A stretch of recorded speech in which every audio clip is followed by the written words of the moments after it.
Je le constate simplement. Non, non, mais vous trouvez que c'est bien, c'est pas bien?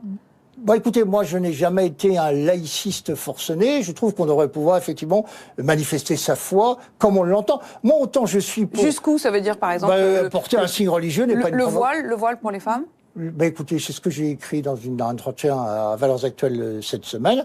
J'ai plus de respect pour une femme voilée que pour une Lolita en string de 13 ans. Ouais, j'ai plus de respect. J'ai plus de respect pour un musulman qui fait sa prière 5 fois par jour que pour les bobos écolos à trottinette. Je considère que en humanité, ce ne sont pas des êtres inférieurs. J'ai même plutôt tendance à considérer qu'ils sont supérieurs. Voilà.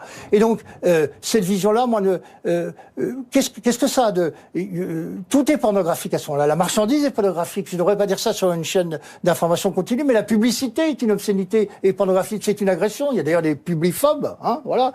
Pourquoi le signe religieux, les manifestations religieuses seraient reléguées dans l'enfer où était contenu et sanctuarisé, j'allais dire, le sexe au 19e siècle? La religion est devenue un tabou, comme la mort, par exemple. D'ailleurs, on dit même plus la mort, on dit la fin.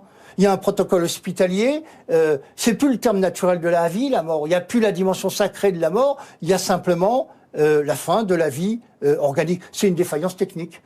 Baudrillard a eu un mot très juste dans les années 70 lorsque il avait vu tous les travaux extraordinaires de Philippe Ariès sur l'homme devant la mort. Il a dit maintenant la mort est devenue quelque chose, une anomalie impensable. Mais non, elle fait partie de la vie, la mort. Et évidemment qu'elle lui donne son sens.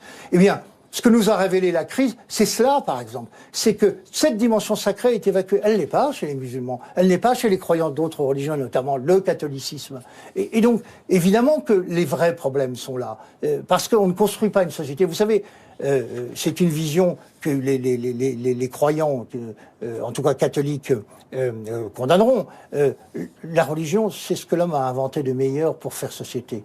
Religarer, relier. La religion, à la fois, surtout le catholicisme, elle est à la fois microcosme et macrocosme. Elle relie les hommes entre eux et elle relie les hommes au ciel. Quand vous dites les croyants... C'est le lien qui a le plus résisté dans l'histoire. Quand vous dites les croyants, est-ce que vous vous incluez dedans? Est-ce que vous avez la foi? Oui. Oui, bien sûr. Oui, sinon je ne tiendrais pas. La foi, qui est une foi très imparfaite, qui est une foi...